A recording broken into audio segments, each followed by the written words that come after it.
Matthew 26, verses 26 to 28. So this is the key text in Matthew where the Lord Jesus himself is instituting his supper. And I'll just read this verse. So it says, now as they were eating, Jesus took bread and after blessing it, broke it and gave it to the disciples and said, take it, eat this, eat, this is my body. And he took a cup, and when he had given thanks, he gave it to them, saying, drink of it, all of you, for this is my blood of the covenant, which is poured out for many for the forgiveness of sins. So Jesus doesn't speak, very extensively on this topic of Lord's table. He just gives a simple instruction to the disciples. That is what is written, at least. That is what is revealed to us.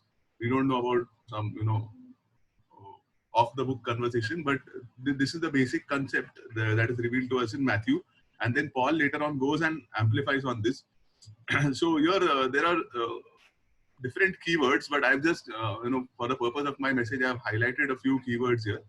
Okay, body and blood. Okay, that is, we always, look at the bread and the cup, and it is like the body of Christ and the blood of Christ. Those are two keywords. Covenant is one more keyword, and forgiveness of sins is a keyword which I have picked. So we'll focus more on blood of the covenant today, and we'll just look at some scriptures and try to understand and remember what this covenant is to us, and why Christ, directly pointed to this covenant. So he said, if you look at this verse, Jesus says, eat this, this is my body, and drink this, this is my blood of the covenant, which is poured out for the forgiveness of sin. So Jesus has actually summarized this in this last line, in this verse 28. That is a summary that the Lord has given. Okay. So the covenant here, there is this covenant and the forgiveness of sins. These two concepts we'll just focus on. So what exactly is the covenant? We'll just revise. Okay. So a covenant is an agreement which brings about a relationship of commitment between God and his people. So this is like a basic theological definition of what a covenant is. It's an agreement, okay? And the agreement is between two people. In theology, it is between God and his people. Generally, in maybe a worldly covenant, it may be two human beings. And in theology, it is also referred to as a relationship of commitment. So the covenant involves a kind of a relationship between the two parties involved, okay? And along with that relationship is expected a level of commitment, okay? Whenever there is, generally in theology, whenever a covenant is being talked about. So this is what a covenant is, an agreement which brings about a relationship of commitment between God and his people. So Jesus, by using that word, is implying, this, that remember the covenant, okay, that I am making with you. Remember the agreement, okay, which implies a relationship of commitment between you and me. Okay, that is what Christ is asking us to remember, the covenant. But it's not just the covenant, it's covenant of the blood. So we will see what covenant of the blood also is. But before we go there, the covenant also points to, forgiveness of sins here. This is my blood of the covenant, which is poured out for many for the forgiveness of sins. So what is forgiveness of sins? I just tried to summarize what forgiveness of sins could be, for us. So forgiveness of sins is the greatest need of man, okay? And it is also the greatest gift of God. Because there is no other need that exists for man that is greater than forgiveness of sins. Because without forgiveness of sins, there is eternal damnation for man. If you look at it in a very practical way, okay? But if you look at it in a more deeper way, the worst thing is that without forgiveness of sins, we are separated from God. Okay, we are separated from God. And for those who know God, there can be nothing worse than being separated from God eternally. And just because of our sins, we will always be separated from God. So through this covenant, Okay, this covenant is resulting in the forgiveness of sins through the work that Jesus has done. Okay, uh, we are saved, and that is the greatest gift of God. It is a gift of God because gifts are always free, and gifts you don't earn. So somebody gives you a big gift on your birthday, uh, you don't decide what that gift is, and you don't decide the value of it. It's just given to you, not on merit, but because of love. So the same way, this is a gift that God has given, which fulfills the greatest need of man. It automatically becomes the greatest gift of God to us, that He forgives our sins because of the work that Jesus has done for us. So this somewhat gives us a brief idea of the gravity of that last line, how that last line is so epic, and how that last line, what Jesus is saying is, when you participate in the Lord's table, and this is my body and this is my blood, that you remember, it's a remembrance of this covenant that satisfies the greatest need of man, but also the greatest gift of God. And this is huge for us. This is something very huge that we are remembering every time. So also, one more verse that I would like to read, I put it up here on the screen, is Psalm 89, Psalm chapter 89, verse 34. So the verse says, I will not violate my covenant or alter the word that went forth from my lips. I will not violate my covenant or alter the word that went forth from my lips. So the words that I've highlighted here are the message. There's the message that I'm trying to put forth. I didn't highlight word or those things or covenant, but I highlighted not violate and alter, because this verse somehow defines the nature of the covenant that God makes with us, and it also reflects the nature of God Himself. That this is an unchanging covenant. Okay, the covenant that Jesus is talking about, covenant of blood that Jesus is talking, is an unchanging covenant, because the covenant is only as good as the one who upholds it. Okay, the covenant is only as good as the one who upholds it, and here the one who upholds it is God, and that makes this promise that God has given, the thing that Jesus is referring to in Matthew, as an unchanging promise, a promise that will never fade away. It will always be upheld, and that also creates great value. It's incredibly huge that an unbreakable, unshakable covenant that the Lord is making with us. So we see the nature of God also here, which is reflected in how He looks at His own covenant and how He reveals that to us. Okay. So again, coming back, to summarize this, the covenant that is leading to the forgiveness of sins, this all is summarized in the cross. Okay. So Jesus is actually here, He's sitting with the disciples and He's talking about this covenant. But the covenant itself has not, the disciples still are not very clear of what is going to happen. This is something that is going to happen in some time, and it is the cross. But the cross is, the epicenter and meaning of all human existence, I would say. Of course, there are many aspects of our relationship with God, how God has created us. But without the cross, everything would be meaningless, because the greatest need of man, that is forgiveness of sins, would not be met. So God actually met this great need for us through this covenant, which was, manifested, or that we see in the cross. And that is the central point of all human existence, I would say, because that joins us to God, that gives life to us, and that brings all meaning, in life for us. Without the cross, there is no meaning. Everything becomes meaningless. Our greatest achievements are meaningless. It means nothing. Okay? So that is what it is. But as I said, today we will, the last part, I will just focus on the blood of the covenant. So again, when Jesus says, okay, He could have said, this is the covenant that I made with you, and we would still somewhat understand it. But when He says, for this is my blood of the covenant, and He says my blood, okay, His blood that He's going to shed for us, His blood of the covenant. So we'll look at this concept, which will help us understand the covenant a little better before we close. So what is a blood covenant?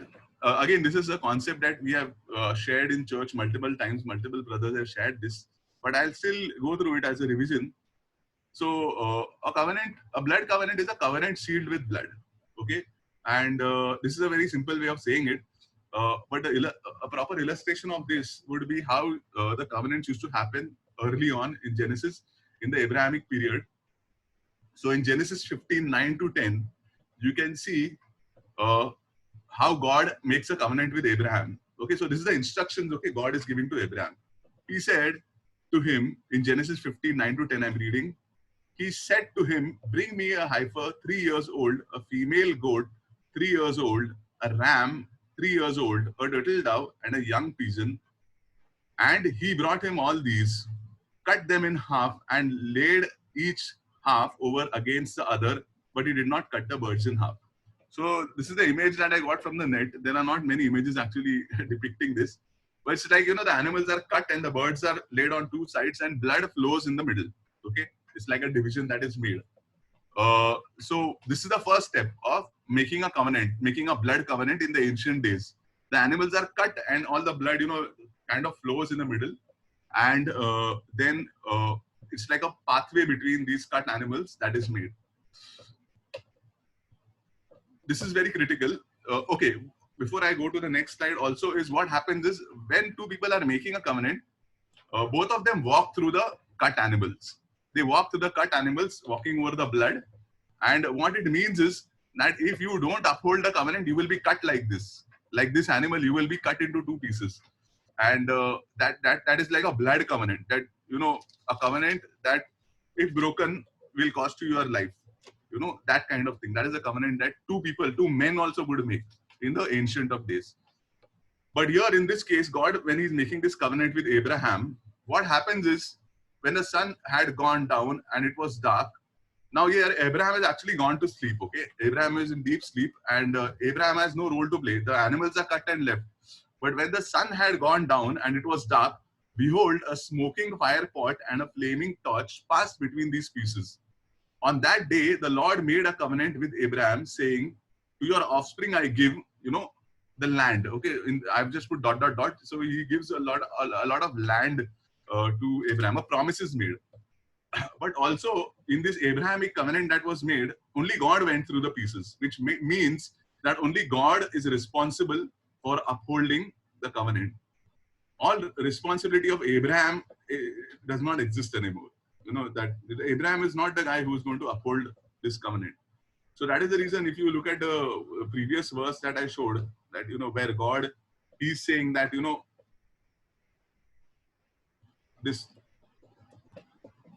this one, here, I will not violate my covenant or alter the words that went forth from my lips. It's a covenant that completely God only upholds. There's nothing that man is doing to uphold this covenant. So this is seen here as the flaming torch and the fire went through the pieces, and Abraham didn't have to. So that was the kind of blood covenant that is sealed with blood. That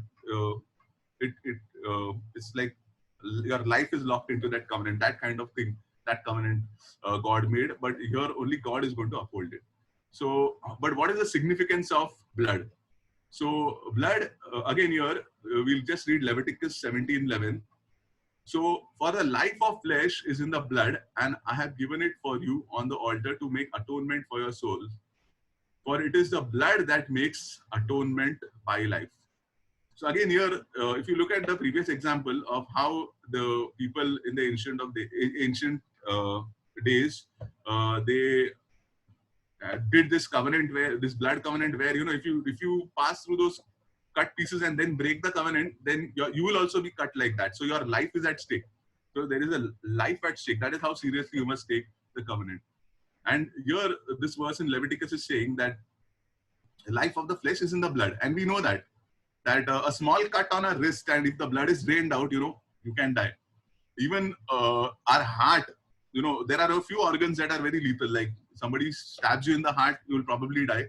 But the reason you will die is because the heart can't pump blood, life-giving blood to the rest of your body. Another organ that is very crucial is our brain. But the brain also requires blood supply for it to survive. So if somebody chokes you, maybe 3 or 4 minutes, and there is no blood going to your brain, you get irreversible brain damage.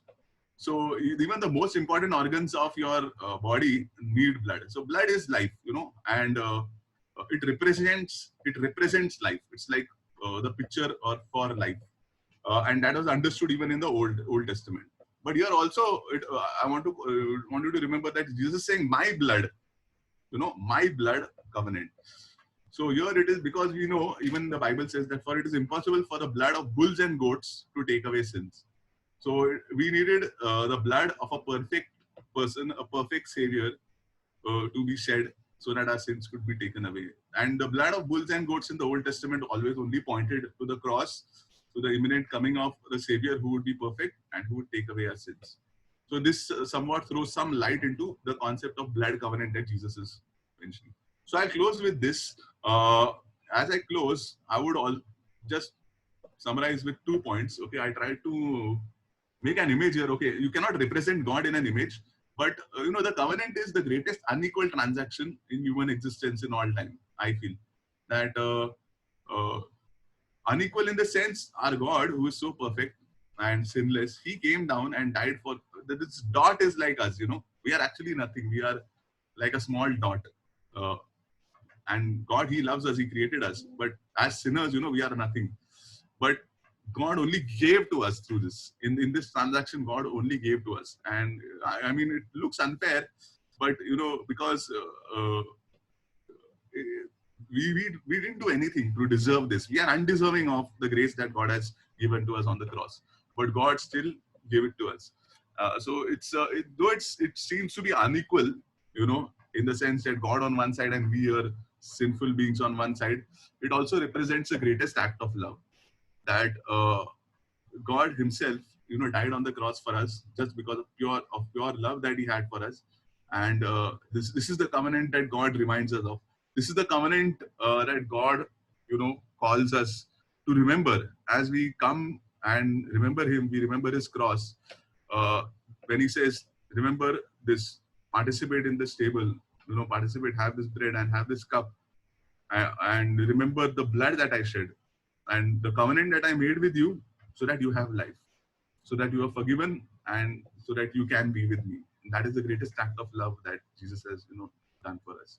So with that, we'll go and go into a time of, remembering the Lord and the work that He has done for us.